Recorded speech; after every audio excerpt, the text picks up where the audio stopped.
Bienvenidas y bienvenidos a Construyamos Conocimiento, un espacio para el encuentro y diálogo de madres y padres de familia con reconocidos personajes de la cultura, la ciencia, el deporte y la educación. Hoy tenemos de invitado al reconocido director de orquesta, Eduardo García Barrios, egresado del Conservatorio Nacional y del Conservatorio Tchaikovsky de Moscú. García Barrios es fundador de la Orquesta de Baja California y distinguido director huésped en importantes orquestas de México y el extranjero. Eduardo García Barrios es una persona de edad madura, delgado, alto, de cabello castaño lacio, un poco largo y usa lentes. Viste pantalón gris y camisa azul. La plática será en el interior de la Biblioteca Pública Benito Juárez, que está ubicada en la colonia Roma de la Ciudad de México, específicamente en el amplio e iluminado salón de lectura que está rodeado de libros. Aquí, madres y padres de familia conversarán con el maestro García Barrios sobre la importancia de la cultura y la música en la educación básica y en nuestra sociedad.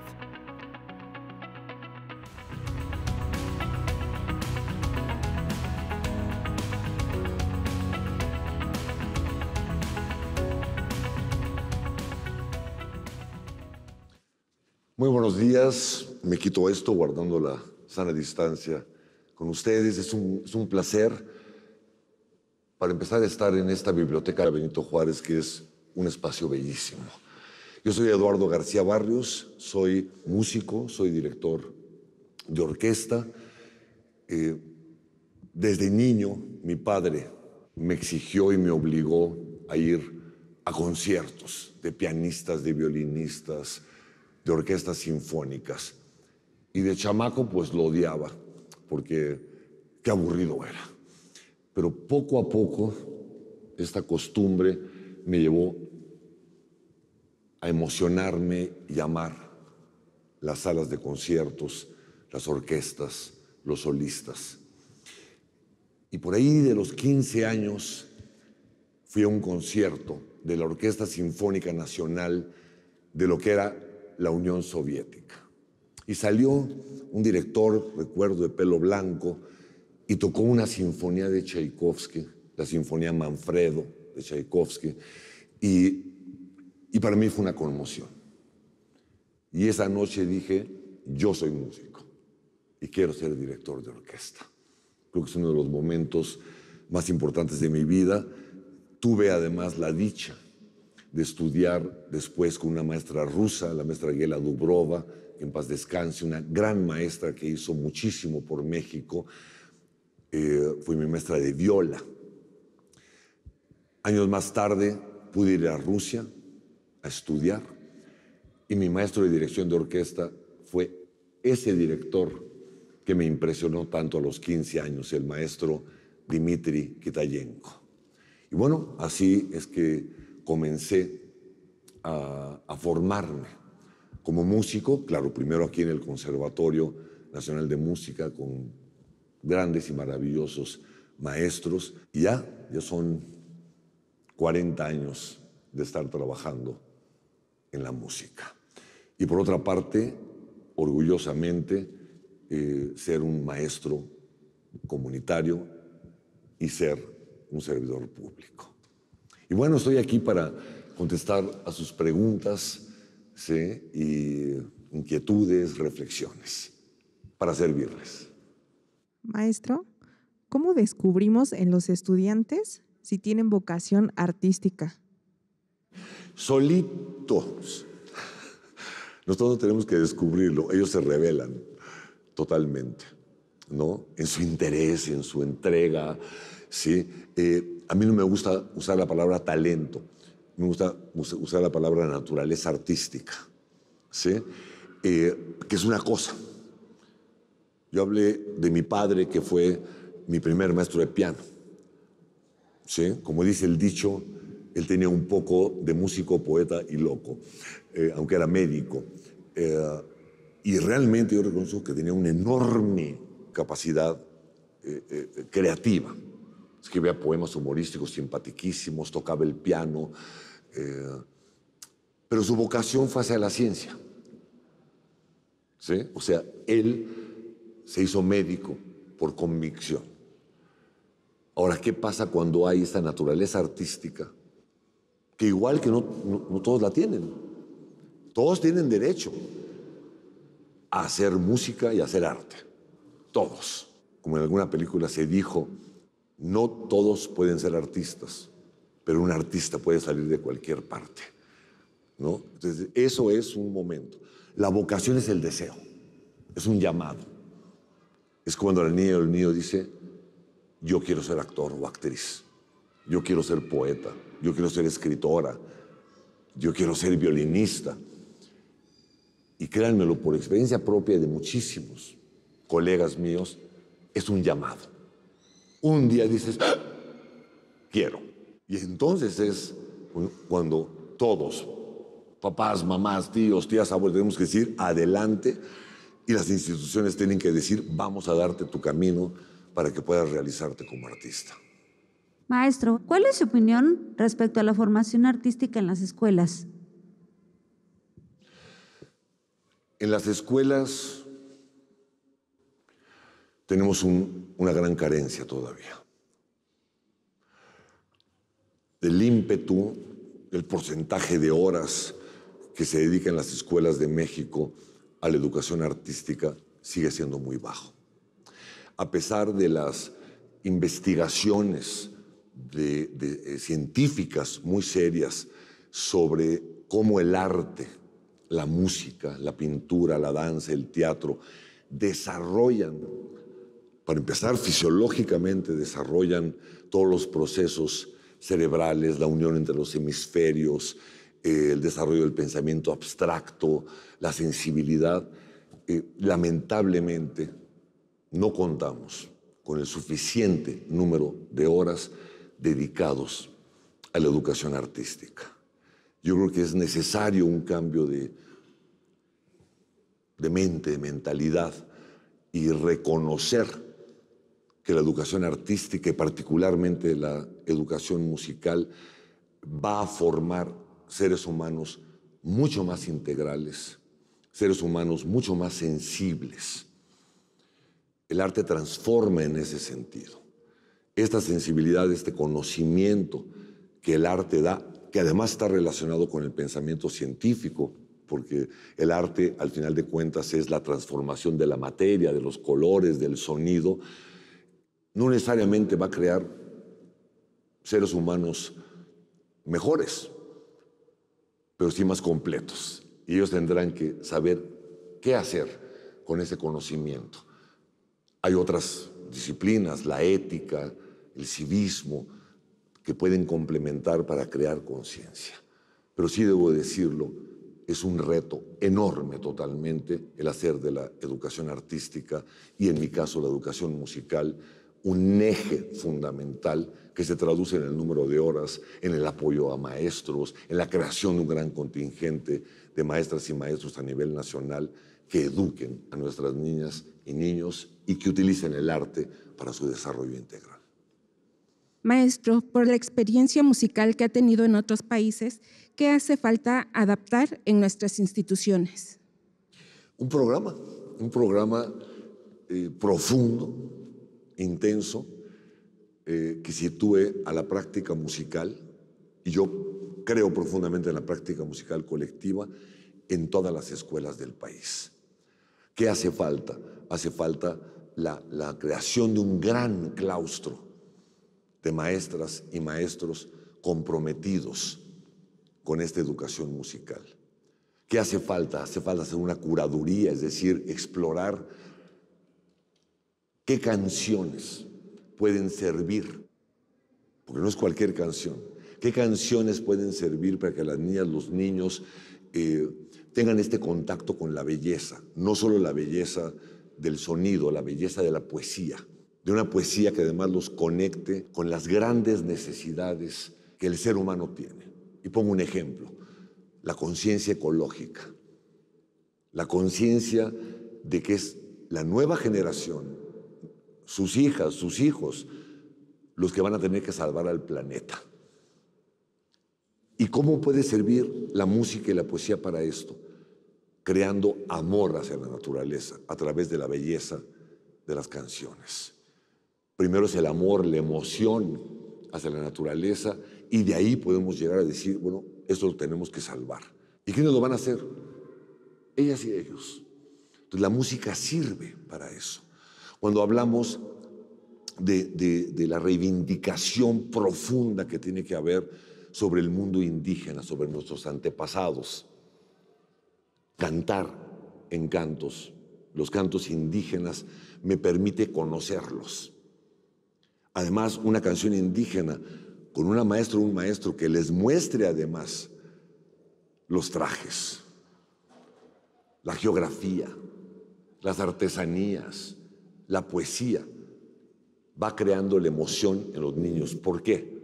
Porque ya no solo es información, es hacer música. Y en ese momento puedo empezar a comprender lo que son nuestras maravillosas culturas ancestrales. Ahí está la música como un instrumento.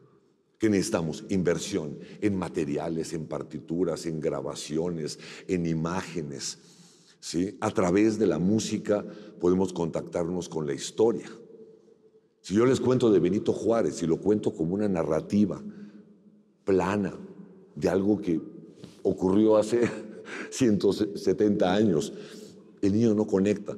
Pero si le canto canciones de la época, si le muestro figuras de la época, y a través de eso, a través de esa emoción que siento al cantar, voy conociendo la historia. Fíjense la relación que puede haber entre dos materias. Si les enseño lo básico de lo que es un compás musical y les digo que las notas se escriben como enteras, como medios, como cuartos, como 16avos, que es el lenguaje musical, los conecto con la aritmética. ¿Por qué? Porque al cantar un compás de 4 cuartos, ¿sí?, y que el niño lo sienta, puedo entonces conectar hacia los quebrados, que siempre es un quebradero de cabeza para todas las niñas y los niños. O sea, a través de la práctica del arte puedo también conectar con otras disciplinas de la currícula. Por eso estoy hablando que en términos pragmáticos, la música y el arte nos sirven para el conocimiento. No es simplemente vestirme de abejita y cantar una canción, ¿sí? Es la historia, es el pensamiento. Y la música es un instrumento increíble. Para eso tenemos que invertir y comprender esta parte. Y hacer seres pensantes, seres conscientes, seres que se emocionen, que salgan al escenario, ¿no?, y reciban el aplauso porque lo hicieron bien, porque cantaron bien, porque se disciplinaron, porque respiraron juntos. ¿Cuántas cosas? Podría hablar horas y horas de todos estos procedimientos.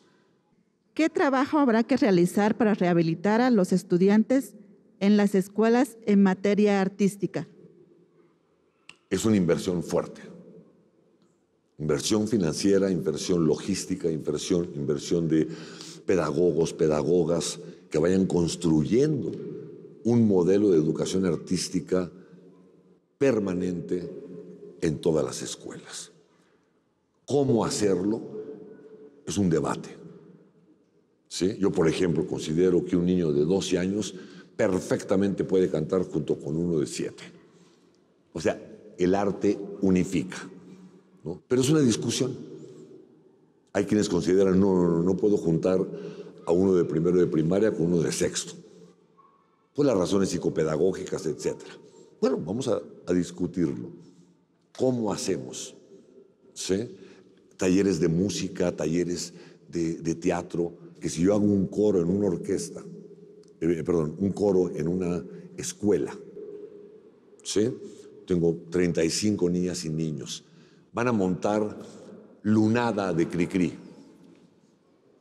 Ahí tenemos una gran poesía, ¿sí? Tenemos una gran música, pero además tenemos imágenes. Entonces las niñas y los niños podrían crear su propia escenografía, con lo cual estaríamos haciendo artes plásticas. Podrían hacer los vestuarios, que también es parte de las artes plásticas, pero también se podría montar una teatralización o una coreografía con movimiento y ahí estaríamos desarrollando el cuerpo, la danza, el teatro, redondito. Pero para hacerlo, pues necesito contar con las horas, los materiales, para ir construyendo esta creación colectiva.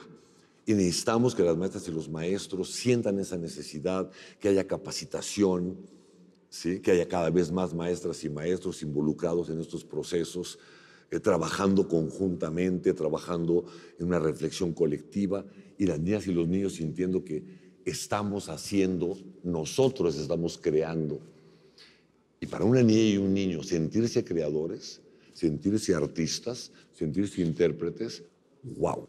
Y eso no solo digo wow así personalmente, está demostrado científicamente que produce un desarrollo cognitivo muy impresionante. Es un ejemplo de lo que a mí lo que yo podía pensar que podría ser una forma debe haber muchísimas otras formas de hacer el trabajo artístico en las escuelas. Implementarlo es un reto a largo plazo. ¿Cómo se puede motivar y preparar a los estudiantes para que creen arte? Muchas formas. Primero en la práctica misma. Hacerlos tocar, actuar, crear, dibujar. ¿Sí? Que conozcan el arte universal, que conozcan el arte tradicional. Es una manera de hacerlos. Que no se convierta en información teórica. ¿Me explico? Por ejemplo, a ver, vamos a hacer clase de música.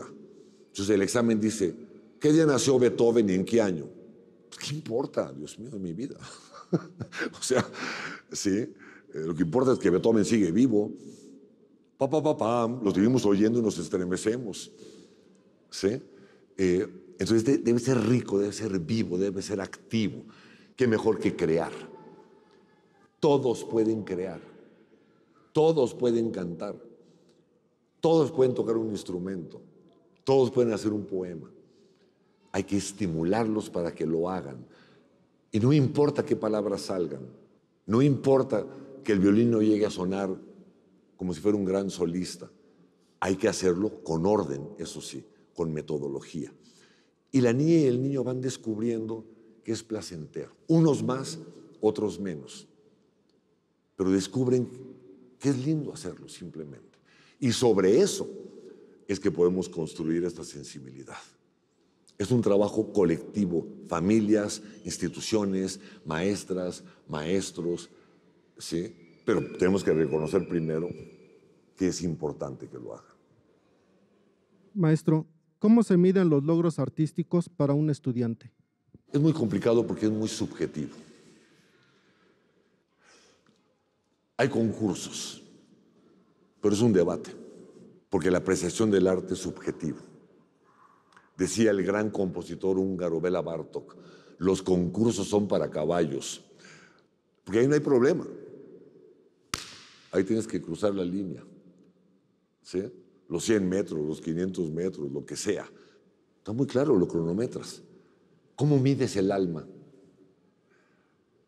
Yo creo que no es medible. Pero la pregunta es compleja porque hay un mercado también, ¿sí? Yo lo que quiero decir es, no midan el éxito artístico a partir de la cantidad de dinero que gana un artista. Eso no tiene que ver con el arte. Imagínense que usáramos ese parámetro utilitario. Mozart fue un fracasado. Murió en la miseria. Yo creo que se mide por la trascendencia y por la emoción que puede crear una expresión artística. Yo creo que se mide por la necesidad y el compromiso y la honestidad del artista en su creación. Pero no le podemos poner un número. Sacaste 9.3, 7.2. ¿Qué significa eso? Por eso la evaluación en las escuelas de arte es tan complicada, es tan difícil, porque hay un parámetro muy profundo de subjetividad y de percepción y de apreciación del trabajo. Sí hay elementos objetivos también de la calidad. En cada expresión artística puede haber ciertos elementos objetivos, pero tienen un límite. ¿Sí? La gran expresión artística radica en su trascendencia. ¿Qué refuerzo deberían tener los estudiantes en casa para dedicarse al arte? Primero, para las familias, la música es una profesión extremadamente noble. Yo no conozco músicos desempleados. ¿Sí? Es una profesión de una enorme exigencia. A veces nos parece fácil tocar el violín, tocar el clarinete, pero no es así. Es un desarrollo psicomotriz, emocional, intelectual, muy poderoso y de muchas horas de trabajo. El dominio del sonido, del instrumento, de los géneros musicales, y ahí no importa, estamos hablando de Beethoven o estamos hablando de una pirecua, o de jazz o de rock, o lo que sea, implican una enorme disciplina. Si es que quiero hacer de la música mi forma de vida y ser profesional. Pero también aquellos niños y niñas jóvenes que quieran acercarse a la música deben de saber que hay que hacerlo bien, que hay que hacerlo con disciplina, que hay que hacerlo con compromiso. Y el resultado de hacerlo con compromiso y disciplina y dedicación trae un enorme gozo a quien lo hace y produce, ¿sí?, un cambio en la actitud hacia cualquier profesión, hacia cualquier oficio que ellos decidan tener. Pero ser músico implica horas y horas de trabajo. Solo entonces uno puede subirse al escenario y expresar todo aquello que el compositor quiso y todo lo que uno trae dentro. Maestro, ¿puede la música tener un efecto socialmente positivo? Por supuesto. Todo el arte tiene un efecto social. La gran música. Si el debate, hay buena música, hay mala música, cuáles son los géneros más importantes, es mejor la música europea, Beethoven, ¿sí?, o la música de concierto, que un simple canto popular. Yo no lo creo. Decía el gran Silvestre Revueltas, más grande compositor que ha tenido este país, que él sentía la música tradicional profundamente. Y decía, me gusta Beethoven, Bach, el santo de Debussy, pero prefiero los cantos simples de la gente de mi pueblo. La universalidad de lo regional, ¿sí?, y lo regional de lo universal.